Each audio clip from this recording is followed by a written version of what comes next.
Hey guys. We're here to break down what we saw. This is an instant reaction to the Knicks game, and not just to the game of, last night or maybe 2 nights ago, whenever you're watching this, but really just a reaction to kind of what we're seeing in recent games with the Knicks and just overall. There are a lot of takeaways that I think Geoff and I both had, and we want to jump on here and share our thoughts in a very loose format. This is not the typical Hot Hand Theory episode. We're just going to kind of riff and talk about some things that we're seeing going on and maybe get ahead of some things, because I have a feeling the reactions that we're going to see across the rest of the internet might be slightly different than what we're going to say here. And with that said, Geoff, do you wanna share your kind of overarching takeaways? What are the main thoughts that you're having in your head after watching the Knicks through 4 games, especially off the back of the game against the Milwaukee Bucks here most recently? Yeah, I think there's going to be a lot of negativity. I mean, there was a lot of negativity after the Miami game. I was very surprised. It feels like It's so weird to me, but go ahead. Yeah. yeah, it feels like people are really looking for a reason. It's almost like Knicks fans are like embattled. Like things are too good. They don't want things to get too good. They want there to be drama. They want there to be negativity. They can't exist without it. No, it really just feels like people have been looking for a reason to almost be negative. And I don't think that, so with no Deuce and no Mitch, this isn't the team operating at its full capacity. And I think that is one of the major storylines. I don't think there's any reason to panic about really any of this. They're still getting used to a new system. They're still getting used to different rotations, different roles.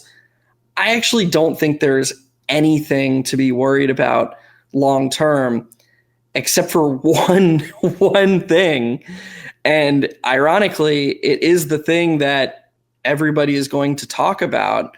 But I know that you and I have a different perspective on this matter, and that's Karl-Anthony Towns. And I think, as we like to do here at High Hand Theory, we're kind of going to zag when a lot of people zig. Look, Towns wasn't good in this game. I thought he tried really hard. I know you watched the game. Like, it seemed like he was trying really hard to get involved. But the shots just wouldn't fall. I mean, he missed a couple layups. He finally got a couple good looks from three there at the end, and nothing really seemed to fall. I think I'm not going to go so far as to say it's a worry, but I mean, it was last December. It was December last year when the Knicks had probably their last really good month of the season, when you and I kind of said, hold on a second, like this Josh Hart thing's a problem. I don't know if I'm ready to go that far, but watching Towns with this offense and the way they run offense, they really don't seem to have it figured out how to get him involved at all. It really doesn't feel like any of the wings or guards know how to effectively involve him. And so what other teams are doing right now, even in these maximally spaced lineups, even like we saw with Shamet instead of Hart with the rest of the starters tonight, what a lot of the other teams are doing are just switching. And the guards, or the ball handlers, whether it's Brunson or Bridges, and even sometimes Kolek, they're mostly just taking the switches and looking in a different direction. Now, I'm going to be clear here.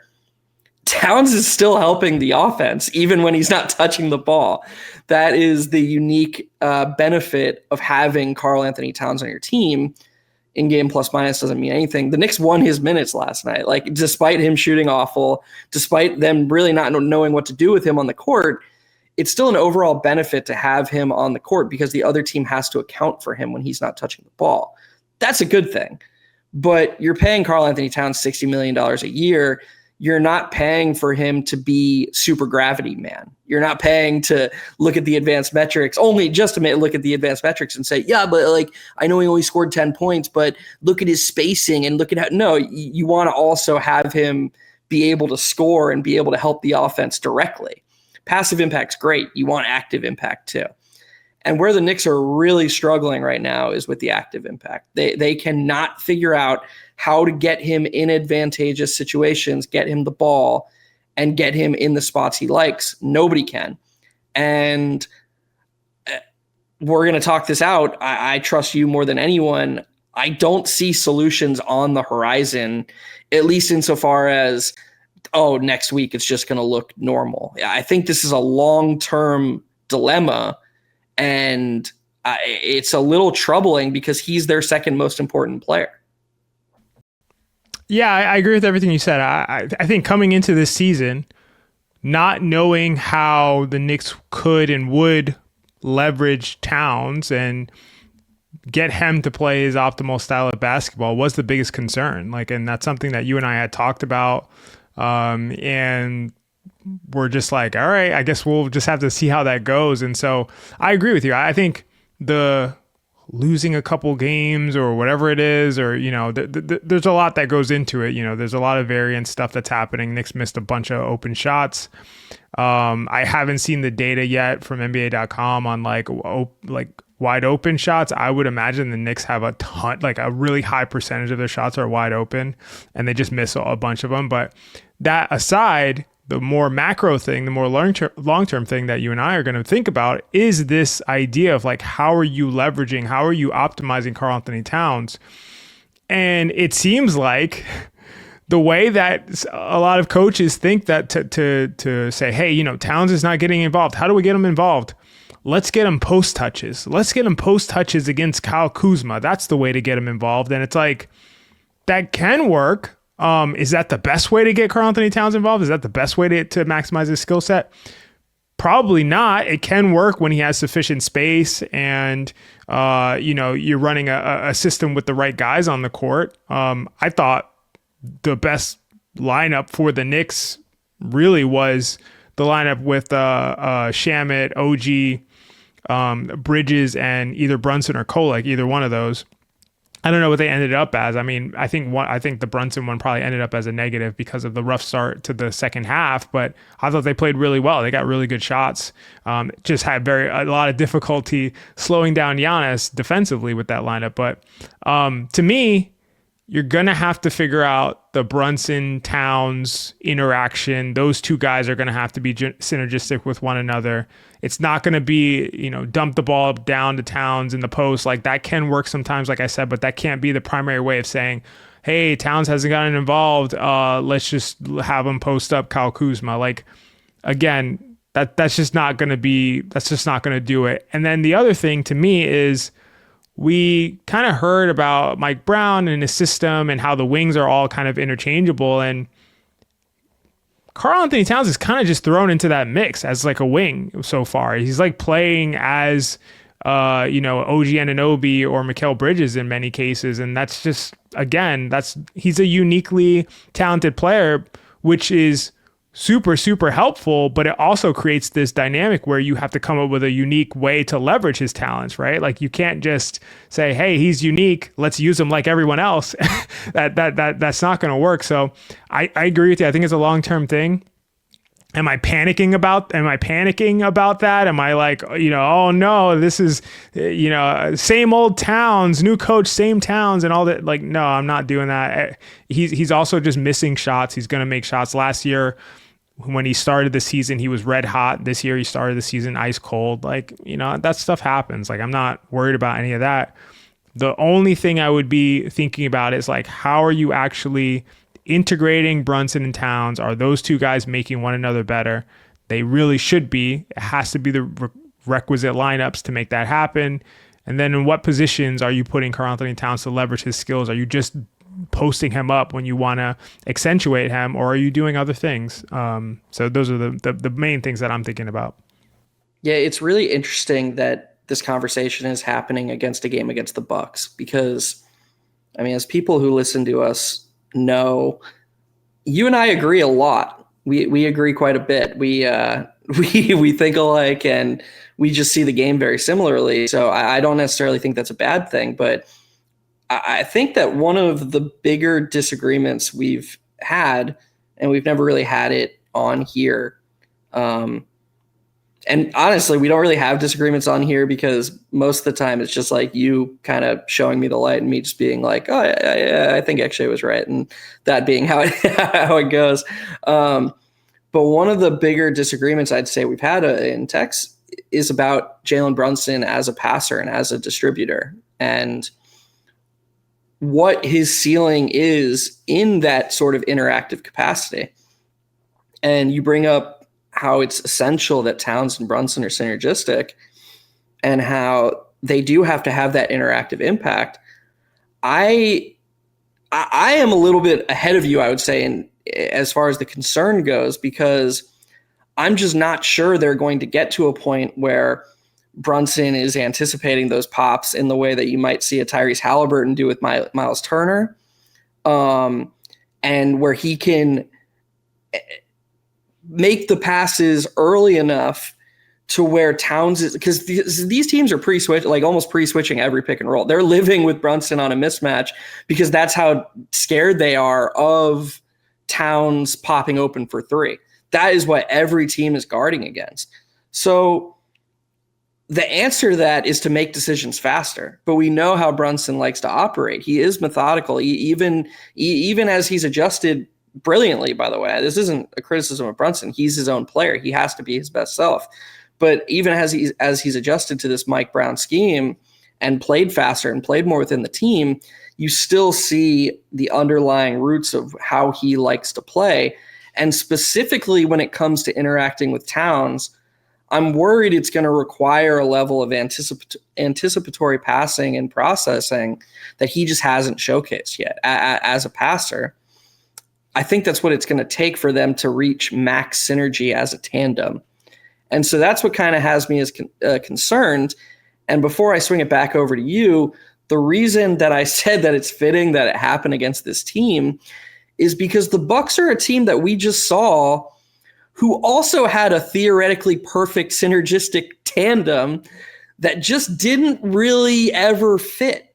And look, you can look at the Lillard-Giannis pairing, and you can point to variance, you can point to injuries.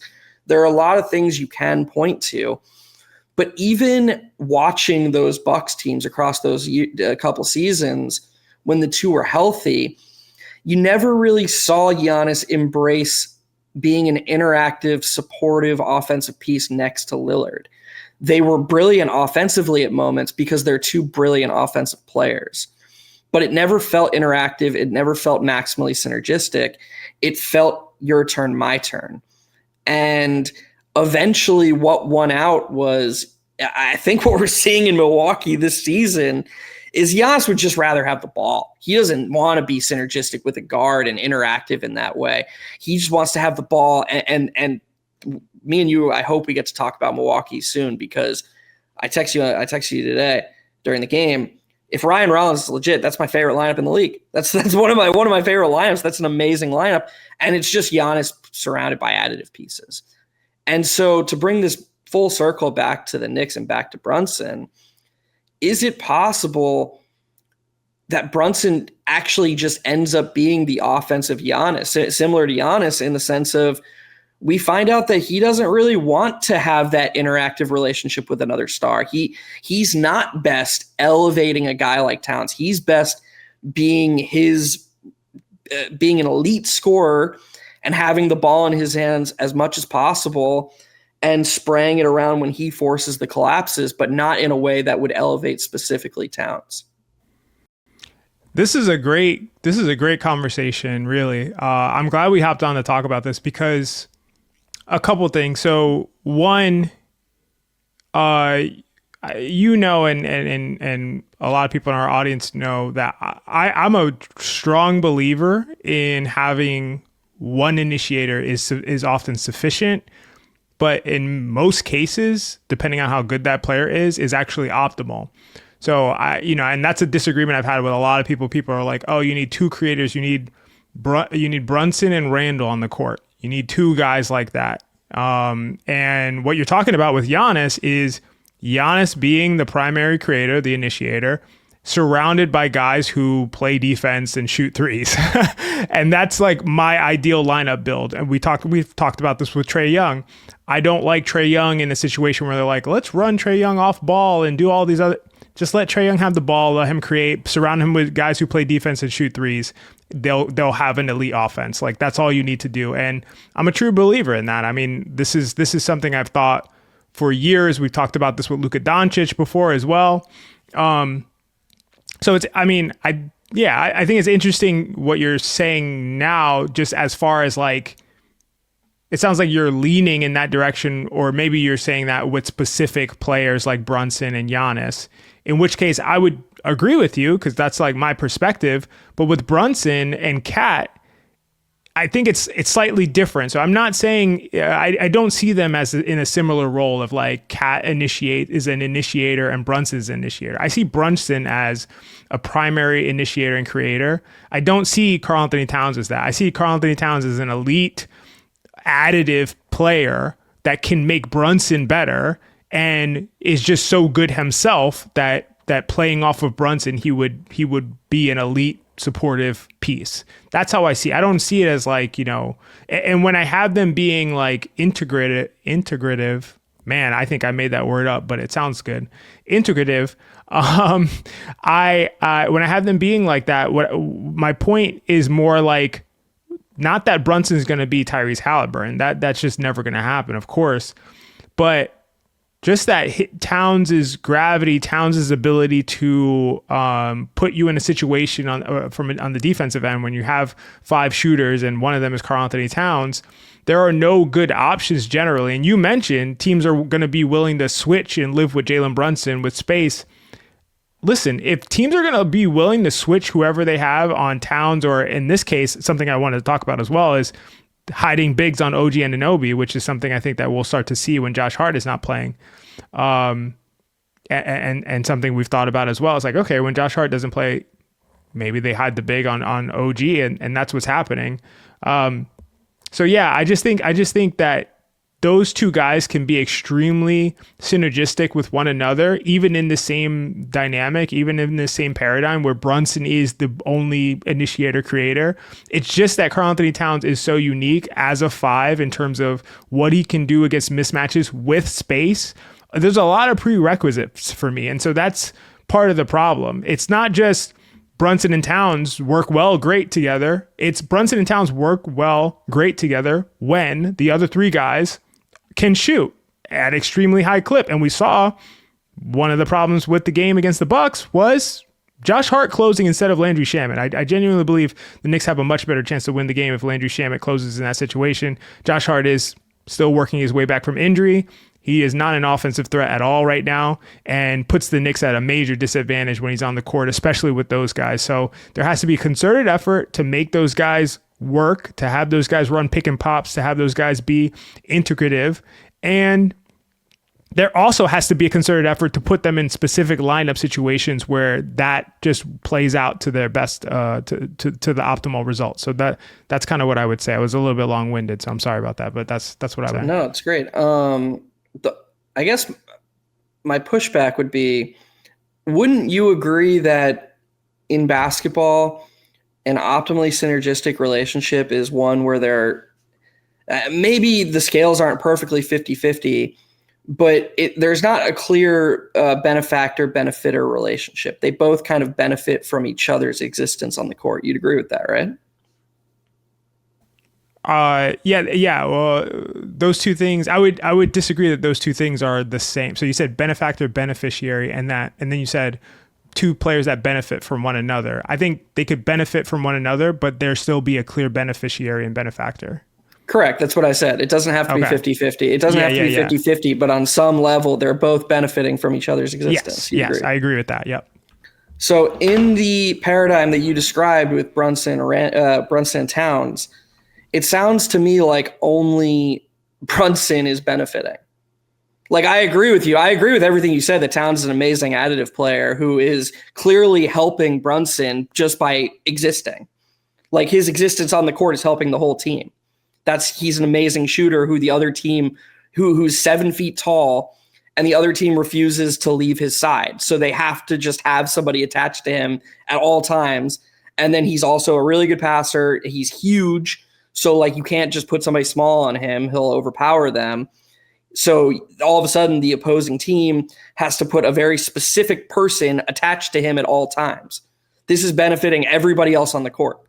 But that's not a synergistic relationship. That's Towns being that's Towns having a ton of gravity. So what I think the opponent dictates who benefits, in my opinion, right? Like I think you can't, as an offense, you can't choose who benefits. So if the opponent is going to say, yeah, we're just going to live with Brunson in these super advantageous like situations for Brunson, then yeah, okay, I guess Brunson's the main guy who's going to benefit. But like that's the opponent's choosing. They pick their poison. If they pick the same poison every time, you can't do anything about it. It would work that way with any synergist. If it was Jamal Murray and Nikola Jokic, and they just said, okay, we're going to always, leave Murray open temporarily in all these situations in order to slow down Jokic, then Murray would just benefit every single time. And it would still be synergistic. I wouldn't say, that's the defense choosing what poison they're picking. That's how I view that. I totally agree with you I totally agree with you that there are examples where one person is the clear benefiter, but you described a scenario about you weren't describing a specific scenario. You were describing the nature of their relationship, of the Towns-Brunson relationship. So when you were describing how Brunson and Towns work and how Towns is this additive piece and Brunson is the clear primary initiator, what you were describing to me sounds like a relationship that is not synergistic. That is one where Brunson is benefiting from Towns' existence. And what I am challenging you to do is to explain how Towns is benefiting from Brunson in this specific paradigm. Don't think about it in terms of they're playing the Bucks and the Bucks played in like this. I'm just come up with an example of where Towns is going to benefit from this if this can be a synergistic relationship, knowing Brunson's skill set and how he plays, at what point is Towns going to be the benefiter? That has to happen at some point. Yeah, I think it's hopefully I'm understanding your question. So if Brunson is in advantageous matchups constantly, then eventually the defense has to bend to that. We would imagine like Brunson's an elite isolation scorer. They're not going to just keep giving him advantageous matchups with one-on-one with a ton of space and he's scoring, 1.1 points per possession in isolations like that. I'd imagine they won't just keep allowing that. Under those circumstances, all the other players start to benefit as a result. I don't think like if the discrepancy is our sense of Brunson's passing ability, maybe that's what you're leaning towards. I strongly disagree with you, like on the Brunson passing thing. Like the most I've ever disagreed with you on anything ever. I just think he's a good enough passer. Like I don't think you have to be some like incredible Tyrese Halliburton, LaMelo Ball kind of passer to sufficiently benefit in these dynamics that I'm describing, where you have 5 shooters on the court, you have Karl-Anthony Towns, you're running pick and pop with Karl-Anthony Towns, you're getting amazing isolations with a ton of space against weak defenders that can't stay in front of you. I don't think you have to be an amazing passer to like make everyone else better in that situation. And I think Brunson is above average as a passer, and probably average for a point guard. So I don't think he's like a terrible passer or anything like that. Yeah, no, I don't either. I don't even know, based on what you just said, if where we're at in terms of Brunson as a passer is really all that different. I think specifically with regards to a relationship with a big man shooter like Towns, it takes a specific type of passing that Brunson has not showcased yet. And like you can go through the film and watch him missing these reads, specifically with Towns, in real time. You can count on your hand the number of times that he's anticipated Towns popping open above the break and thrown him open. He doesn't throw that pass. So are you talking about this season, or are you talking about last season? Talking about in their relationship. He doesn't make the I know, but I'm making a distinction between last season, the Tibbs season, and this season. To me, are two different worlds. Last season was Brunson, do whatever you want to do in that, this season is they're pushing for a more egalitarian system. So to me, that's a big distinction. Like I would throw out last season's film, and I don't think that is representative of Brunson as a player. I think that's representative of Tibbs as a coach. That's what that would be my argument. So you think that just they stay the course, they're going to play in more space, as we saw. I mean, the lineup with Kolek and with Brunson with 5 shooters, it created a lot of good shots tonight. In your mind, you foresee the outcome being keep having Towns screen for Brunson, keep running the system, keep providing with space. Brunson's going to start making that pass, that specific pass more, and Towns is going to benefit from it if the defense plays a certain way. I don't think they're doing it enough. No, I don't think they're doing it enough. I don't think it's stay the course. I think it's emphasize this synergistic dynamic that I'm describing in the correct situations. I don't think it's I apologize. I misspoke. When I said stay the course, I meant like keep them out there together, keep playing them together. If anything, ramp up how much Towns screens for Brunson, how interactive they are. And you think that the way Towns elevates Brunson with his synergy, or Jesus, the way Towns elevates Brunson with his shooting and with his gravity, Brunson, when the time comes, when defenses start adjusting to his, he's scoring the lights out. When defenses start adjusting to that and start trying to take him away, he will return the favor and Towns will start benefiting, operating in that space. This is a little bit weird to me. I don't know who's gonna benefit. I know that what my claim is that the team's gonna be better as a result of their synergy. So like I don't know if it's like Towns is gonna be the one scoring 25 or Brunson's gonna be the one scoring 35. That's not so critical to me. Again, to me that's dictated by the defense. So the defense decides who's the one who's gonna benefit the most. But I think the team will overall benefit absolutely for sure. Yeah. I think overall I'm with you. And I think that's why you just can't, through 4 games, make any grandiose conclusions. It's 4 games. The shot quality has been really good. And who knows how it looks if a couple shots go a different way on one end and a couple shots go, like that can swing things so huge in such small sample sizes. So yeah, I'm very interested to see it play out. I think it's huge for the Knicks to figure this out, though. I think that, like, more than anything is my takeaway from this conversation is like, and I don't know if you agree with this, because it sounds like based on what you just said, maybe you don't agree with it, but I don't think it can be a world where Towns' primary offensive impact is that as the benefactor.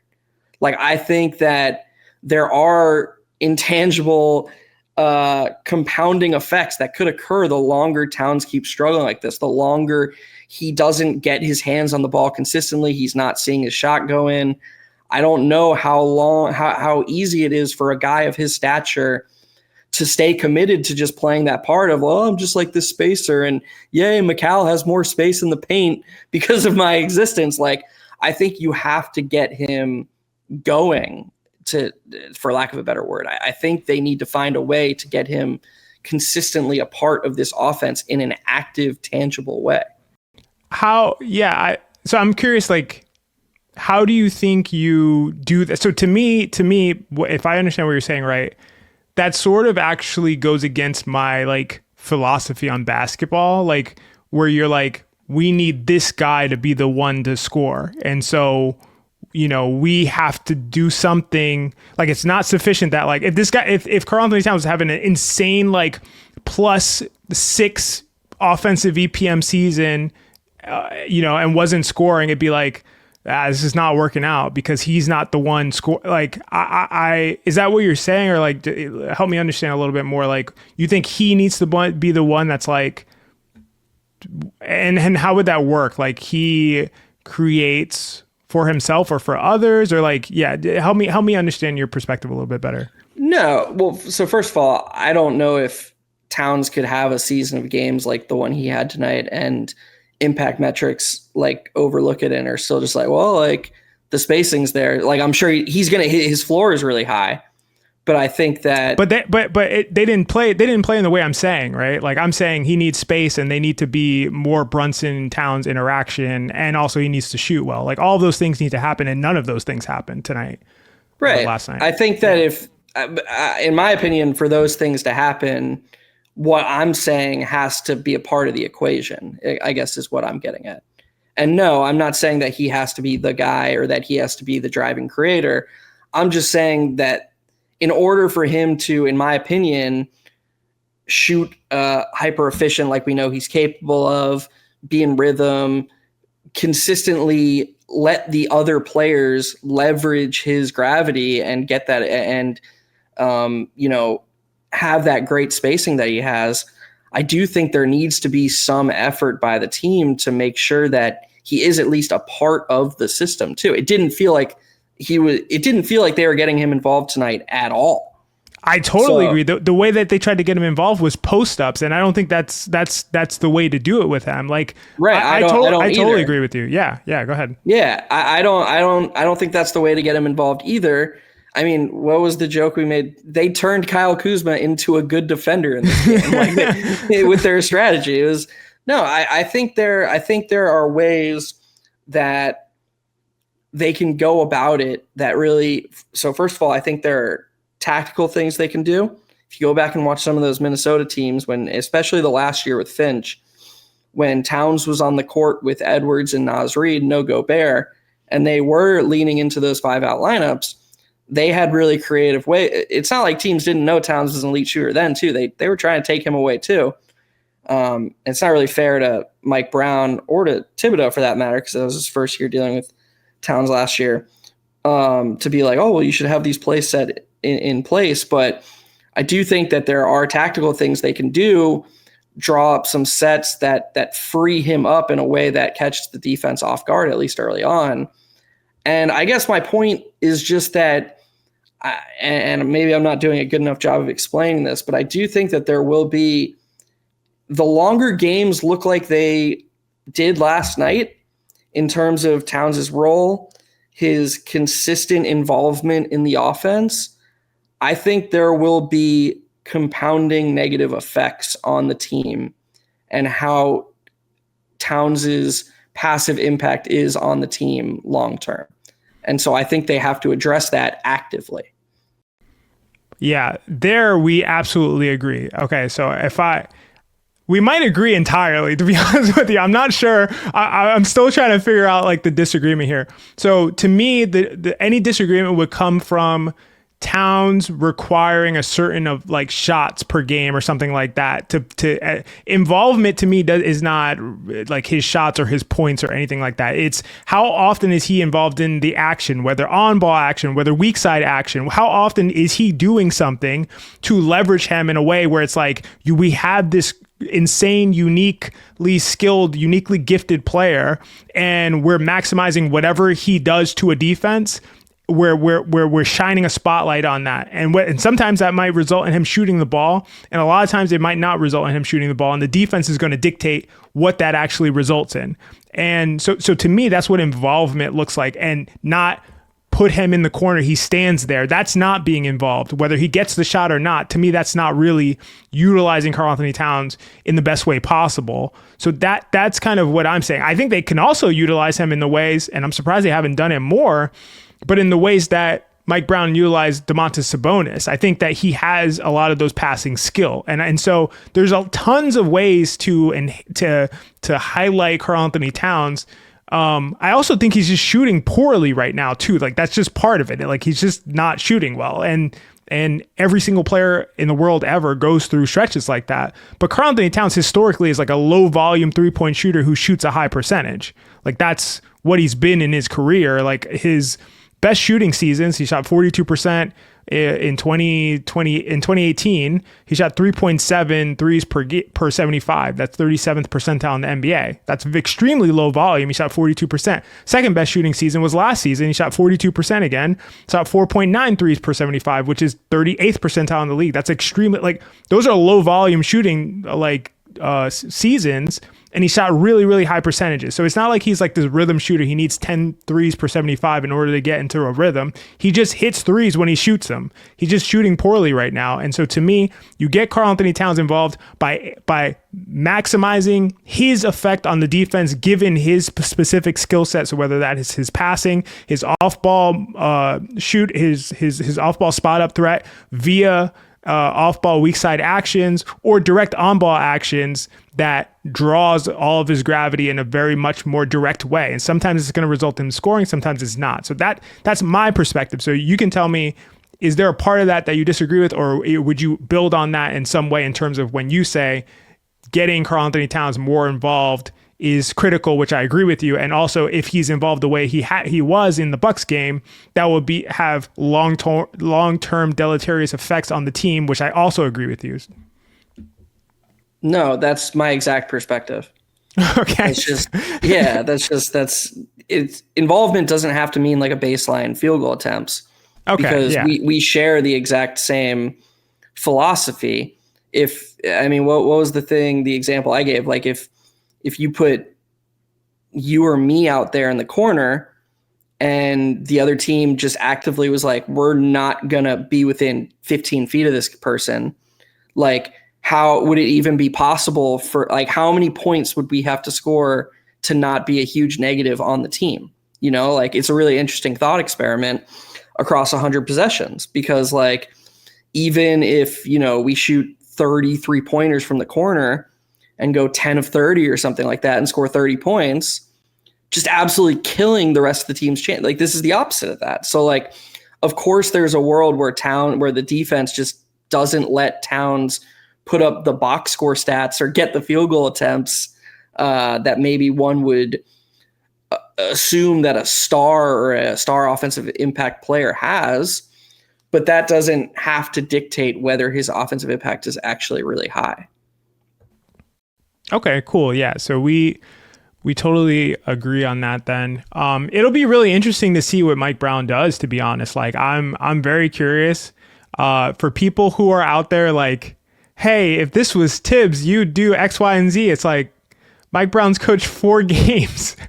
He's coached 4 games. Like, guys, let's chill out. Like, this is what a regular season should look like for the Knicks. I mean, not that Bucks game, but just in general, in terms of trying things, experimentation, seeing what works. Things don't work, you're figuring things out. This is entirely what I expected coming into the season. I didn't expect them to just, suddenly go 60 and damn 22. I couldn't do math for a second. I that's not what I expected. So to me, this is totally fine. This is not an issue. You got to figure out how to get Karl-Anthony Towns more involved, and also he's got to shoot better. They missed a ton of open shots, and they have been the last few games. So even in games that they won, they missed a ton of open shots. I like the way that the offense moves. There's a couple things that need to be ironed out. It's 4 games in. All of that seems normal, expected, and totally fine. And Josh Hart looks terrible, but Josh Hart's still hurt. And I also think that that's going to improve as the season goes on. Right. And also it's 4 games where they played half of them without their 5th, 6th most important player. It's like, yeah, their 4 best players are healthy. That's good. But their 4 best players are trying to figure out an entirely different system, while their 5th player missed the 2 games their 5th best player missed the 2 games that they lost. Their 6th best player has missed all 4 games. Like, these are things that matter. So even if you did expect them to win 55 or 60 games, would you have expected them to win 55 or 60 games if Deuce or Mitch never played a game? Of course you wouldn't have. So these things matter. And if you're coming here to watch us hold a coach's feet to the fire, I mean, that can happen down the line, I suppose, but I hope that we offer more than that. I don't want that to be, I don't want the repeat of last season was hell. That was awful. So it just wasn't fun. It wasn't fun at all on any level, and like it wasn't enjoyable at all. So Yeah. Yeah. I mean, yeah. Like I said, I mean, to reiterate, I'm not worried. I'm not hitting any panic buttons. I think if you're hearing panic around, to me, there's probably some agenda driven behind that. Like, I don't think there's any panic right now. I have one agenda, XJ. Just one. Oh yeah. What is it? The Knicks should just have Quentin Grimes. That is like the further we get from that, the more it's just like that was the dumbest thing that's ever occurred. That was like, of all the dumb things that have ever occurred, that was the dumbest thing that's ever occurred. And we said it the day it happened, but we were like 4 months into the pod, so we couldn't be like that aggressive about it. But it was like basically Grimes and DiVincenzo weren't allowed to play together. So Leon was like, I guess we could trade Grimes. Like, I guess he doesn't matter. And so they just dumped him. And then Detroit, who has Cade Cunningham, just like, no, we're good, even though he's like perfect to play next to Cade Cunningham. And then Dallas had Kyrie Irving and Luka Doncic, who Quentin Grimes is like perfect to play next. And they were like, no, we want Caleb. Is he like a terrible person? Is he a murderer? Are we going to find out that Quentin Grimes is, we're going to find something out about him? None of this makes sense to me. It is one of the wildest. It's Quentin Grimes and Keon Ellis basically got together and committed heinous crimes that we don't know about, but that the NBA Adam Silver is going to be doing interviews about that after the gambling stuff passes. It's going to be Quentin Grimes and Keon Ellis involved in some kind of scheme. we're going to find out, like, excuse me, we're not going to find out something about the gambling scheme, but I do think it's interesting. If you think about Deuce last year, you think about Keon Ellis, you think about Quentin Grimes, there is a recurring theme of coaches of a certain ilk finding these specific players. Either we're overrating them, they're underrating them. I mean, I think it's pretty clear what we think, but I do think it's interesting. Like, I don't know why they seem like they'd be perfect play. I mean, the Sixers started Justin Edwards last night. All respect to Justin Edwards, but like, no Paul George, no Jared McCain, and they still just can't throw Quentin Grimes a courtesy start, and then he does that. Like, for anybody who didn't watch the game, they were down 13 in Washington, and Quentin Grimes just decided, we're not losing this one. We're not losing, and just went God mode on both ends. Like, it wasn't just he hit threes.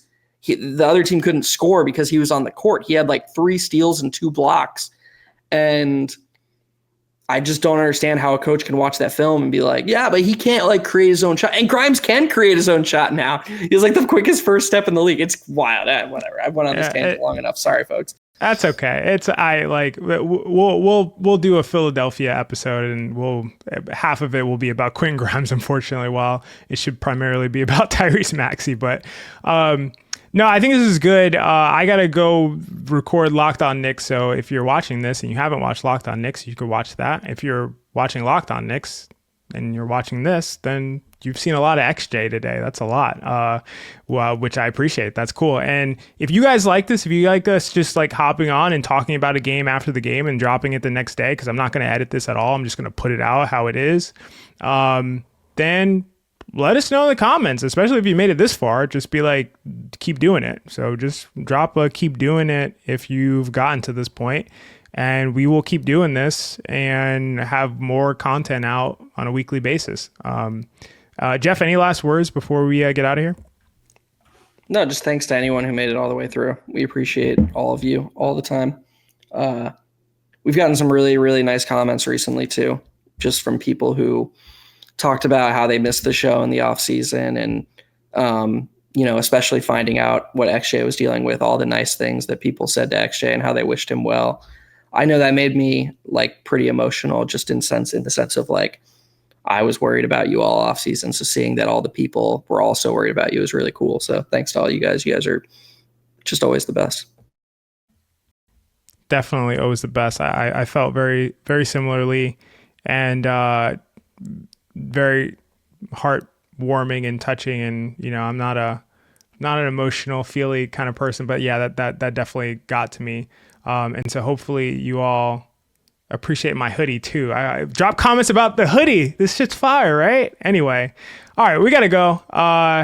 we'll see you next time with a more polished episode. But if you guys like this, again, drop a comment, let us know, and we'll see you next time. Chill out. It's good. They're fine. It's not a big deal. All right.